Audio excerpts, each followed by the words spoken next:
प्रिय किसान भाई नमस्कार, स्वागत है आपका अपने YouTube चैनल पर जिसका नाम है बेस्ट टेक्नो फार्मर। आज मैं बात करूंगा किसान गोष्ठी की, जिसमें वैज्ञानिकों ने किसानों को नई नई जानकारी दी है।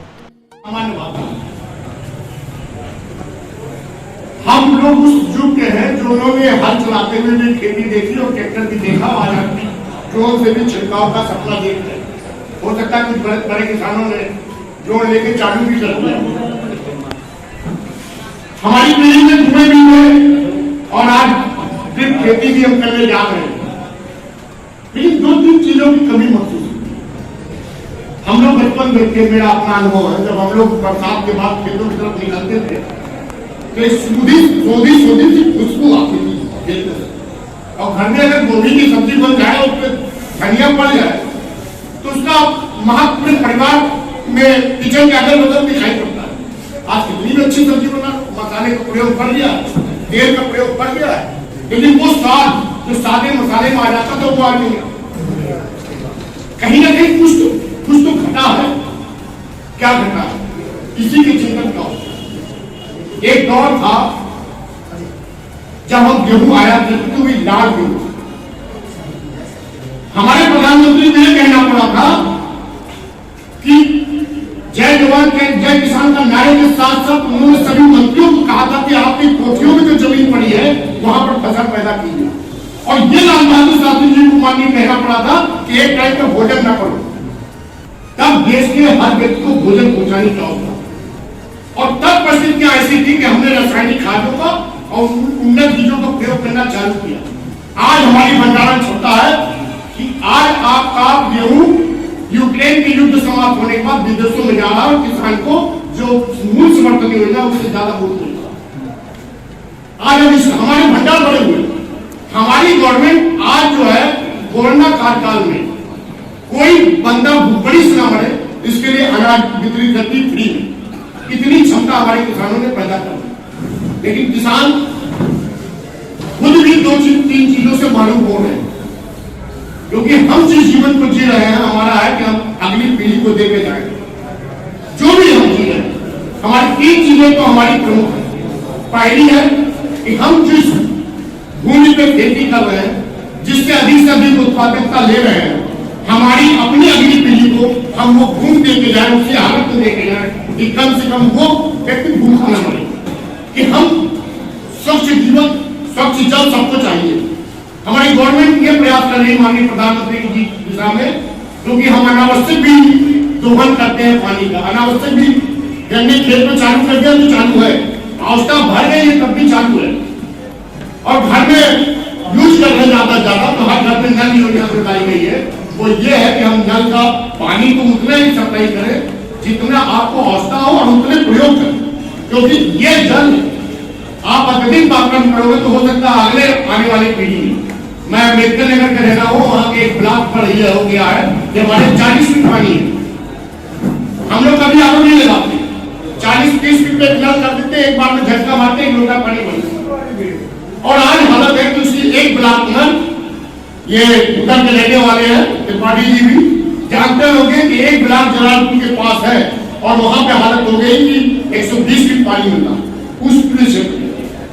तो हम सौभाग्यशाली हैं कि हमारे पास गंगा यमुना गंगोत्री जैसी तमाम नदियां हैं, लेकिन हमको पानी का यूज बचाना पड़ेगा, कम करना पड़ेगा, जितनी आवश्यकता उतनी करना पड़ेगा, अन्यथा हम अगली आने वाली पीढ़ी इस जल को लेकर बहुत परेशान होगी, और क्या पता जल युद्ध के नाम पर ही विश्व हो।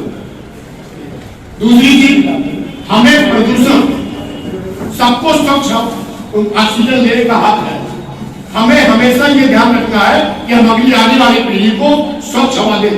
आज आप कल्पना करो, जिनके पास पैसा है दिल्ली और गाजियाबाद में रह रहे, वो शनिचर इतवार उस प्रदूषित माहौल से निकलने के लिए बेकार है, अपने परिवार से आपके हिल एरिया के आसपास आ जाते हैं, और हिल एरिया में आप चले जाओ तो आपको होटल मिलना कठिन हो जाएगा।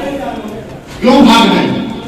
वो इसलिए भाग रहे हैं कि उनको शुद्ध हवा चाहिए।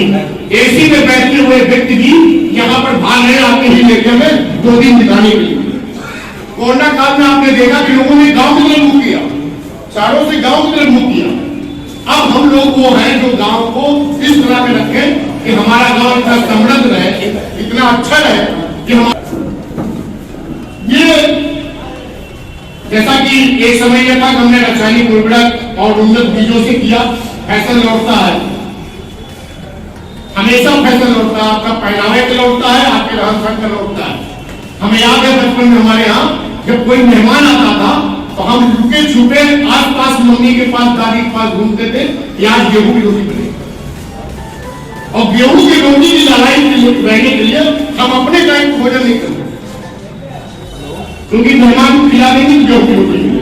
आज हमारे में से बैठा हुआ प्रत्येक बता है, जब वो बारात में जाता है तो पहले मिस्सी रोटी की मांग करता है, गेहूं छोड़ के मिस्सी रोटी की मांग करता है। एक जमाना होता गेहूं रोटी की मांग करता है।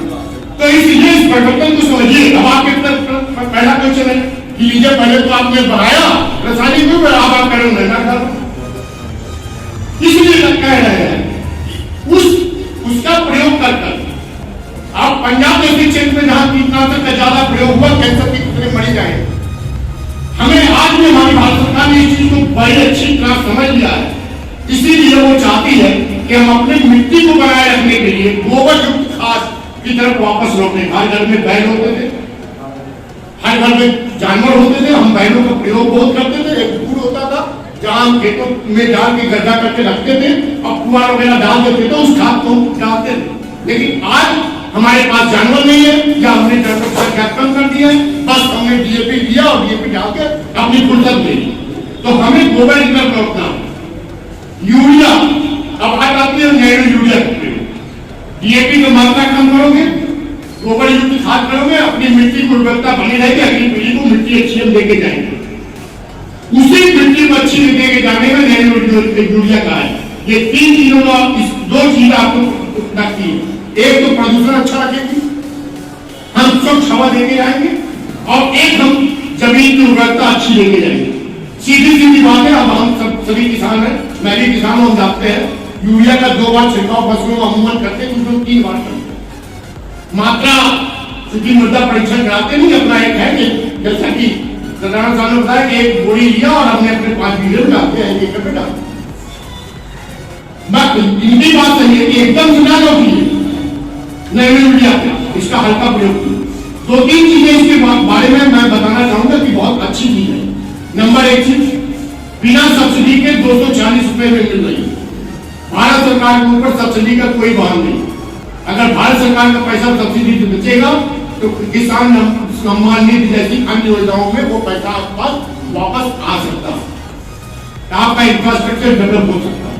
दूसरी चीज, जो आप यूरिया डालते हो वो आप 266 रुपए 50 पैसे की लेके जाते हो, और उसका अधिकतम से अधिकतम 50%, ये तो क्योंकि आज नैनो का प्रचार कर रहे हैं इसलिए कह रहे 30% लगती है।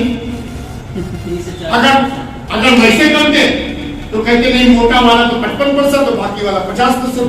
लेकिन ये बात नहीं है कि जितना आप यूरिया का 1 करके प्रयोग करते हो उसमें से 50% की सीमा तक वो आपको पौधों को नाइट्रेट के रूप में लगता है, और बाकी या तो हवा में उड़ जाता है या जमीन को खराब करता है। और इसका जो परसेंटेज है वो वैसे तो 95% कहा गया है। जैसे आप गाड़ी लेके जाते हो तो उसमें भी हो जाता है कि एवरेज इतना देगी, लेकिन वो एवरेज से कुछ कम एवरेज आता है, तो हम 90% ही मान लें।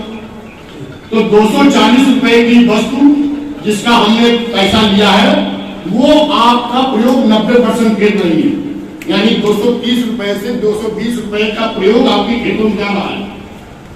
और एक तरफ वो यूरिया है जिसका प्रयोग कर रहे हैं तो 266 ले रहे हैं, 50% प्रयोग हुआ, यानी 130 रुपए आपके बेकार हुए। पहला तो फायदा इसको करने में ही है। दूसरा, आप जाते हो, हम भी जाते हैं, मैं आपके सहकारिता विभाग की तरफ से यहाँ आया हूं इसलिए बता दूं, हमारे पास यूरिया का पिछले रबी अभियान में 28,000 मीट्रिक टन का लक्ष्य था। प्राइवेट में खाद कम होने के बावजूद हमने 33,395 मीट्रिक टन बांटा है। यही हाल डीएपी का था, लगभग 7,963 का हमें लक्ष्य दिया गया था, हमने बांटा है 13,334। एलपीजी जो 2,000 का लक्ष्य था उसको हमने 5,335 मीट्रिक टन बांटा है, यानी कुल लक्ष्य जो हमारा लगभग हजार मेट्रिक टन का था, हमने 52,000 मेट्रिक टन यानी 135% ज्यादा यूरिया बढ़ रहा है। केवल सोसाइटी में केवल हमारी सोसाइटी का किसान ही नहीं था, बाड़ी किसानों भी हमने खाद दिया है, क्योंकि प्राइवेट सेक्टर में खाद नहीं। आज भी हमारे पास जितना हमारा लक्ष्य खरीफ अभियान का 30 सितंबर तक का है, हमारे पास भंडारों में 35% यूरिया रखी हुई है, 45%। हम कोई विश्वास माने कि यूरिया की कमी नहीं आने देंगे। आप यूरिया का प्रयोग करना चाहोगे, यूरिया ही उपलब्ध कराएंगे, लेकिन मजबूरी है हमारी। जब हमारे पास खाद कम होती है, आपने पिछले रबी अभियान में देखा होगा, जब आप जाते हो तो हमारे सचिव को मजबूर होकर कहना पड़ता है साहब ऊपर से पटवन एक बार में 5 बोरे ले लीजिए। वो मजबूरी में आपसे कहता है कि 5 बोरे ले जाए। जो बाहर का व्यक्ति उससे खत्म नहीं मांगता, क्योंकि यूरिया की कमी है। लेकिन इसको क्या आप 10 मांगोगे, 20 देने के तैयार हो, ले लो रखो तो प्रयोग करो।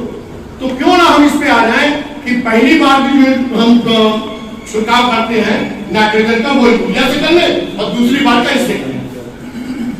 निश्चित मानिए इस दोनों का प्रयोग अगर आप करते हैं तो आपके वायु प्रदूषण भी अच्छा होगा, आपकी भूमि भी अच्छी होगी, आपकी बचत भी होगी। बस दिक्कत यह है, इनका समझाने का तरीका अलग था, मेरा समझाने का तरीका अलग है। ये आपको 200 लीटर लगभग पानी में आपको छिड़काव करना है। अब 200 लीटर पानी के लिए 15 से 20 की टंकी आपके पास होती है, और वो 15 से 20 का मतलब 12 से 14 टंकियां आपको भेजनी है। हो सकता है मजदूर के रूप में इसके छिड़काव उससे महंगा पड़ रहा हो यूरिया के उस छिड़काव से, लेकिन कुछ तो हमें अगली पीढ़ी के लिए क्या करना ही पड़ेगा। क्या तैयार नहीं है अगली पीढ़ी जो मतलब क्या के लिए कि उसकी भूमि की अच्छी रहे, स्वस्थ रहे। और आने वाले दिनों में क्योंकि 3700 रुपए सब्सिडी दे रही गवर्नमेंट, तो ये भी हो सकता है कि आपको यूरिया का दाम बढ़ा हुआ मिले, इसलिए इसका प्रयोग किया हमने। अच्छा एक प्रयोग आप तो किसान हो, आपको सबसे अच्छे वैज्ञानिक आप हमारे तो हमें याद था कि हम लोग काका बोलते ताऊ को, तो हमारे यहाँ हर तरह की फसल होती, लेकिन बीच में कहीं ना कहीं जाए की फसल वो डालते थे। और तिलहनी फसल जिसको कहते हैं, क्योंकि तिलहनी फसल और कुछ जैसे गेहूं है तो कोई वहां अरहर बोल रहे हैं जिसकी जड़ें नीचे तक जाए, क्योंकि आप जानते हो गेहूं में 6 इंच का जो है उर्वरक शक्ति लेती है। तो इस तरह का फसल चक्र बदलना चाहिए सामान्य रूप से किसानों को, कि एक ऐसी फसल ले जिसकी जड़ नीचे तक जाती हो एक बार में, और अगली फसल ऐसे नहीं जल के ऊपर जाती हो। अन्यथा वो आपकी अब तो बड़े बड़े औजार आ गए, पूरी जमीन पलट के रख दे रहे हैं, नीचे के 1 फीट की जमीन ऊपर पलट के रख दी जा रही है। इसीलिए रखी जा रही है कि अगर हम बार बार ऐसी ही फसलें लेते हैं तो ऊपर की 6 इंच की जमीन में कोई उर्वरकता की बचती ही नहीं। तो हमें आप वैज्ञानिकों आप इसका प्रयोग करके देखो। आने वाले दिनों में हमारा चूंकि हमारी इफको एक अच्छी कंपनी, आप भी आप विश्वास मानते होगी कि जब इफको और एक प्रेको की खाद लेने का आप आंख बंद करके खाद लेते हो, चाहे डीएपी लो, चाहे नाइट्रोजन लो, अरे एनपीके लो, चाहे यूरिया लो, अन्य के खाद पर आपके संशय है। उस कंपनी ने जो किसानों की बनाई हुई मल्टी स्टेट कंपनी थी, छोटी सी साकाता की कंपनी थी, आज मल्टी स्टेट के रूप में पूरे विश्व में राज कर रही है। कुछ तो उसकी इमेज होगी। अगर उस कंपनी ने नैनो यूरिया का प्रयोग किया है तमाम वैज्ञानिक विश्लेषण के बाद, और भारत सरकार के बाहर के एजेंसियों से उन्होंने प्रदूषण का चेक कराया, हम जब खाद का छिड़काव करते हैं तो किसानों से कहते हैं इसको बांध लो और आओ तो हाथ में कायदे से धुलो, मास्क लगा के छिड़काव करो। लेकिन हम इसके लिए कह रहे हैं कोई मास्क लगाने की जरूरत नहीं, कोई इसमें प्रदूषण युक्त हानिकारक किसान के लिए कोई चीज नहीं। तो मेरा आपसे भी कहना है कि इसका प्रयोग बढ़ाइए और आने वाली पीढ़ी को इससे बचाइए, और आप देखेंगे इसका परिणाम अच्छा रहेगा। आपने मेरी बात सुनी, सभी लोग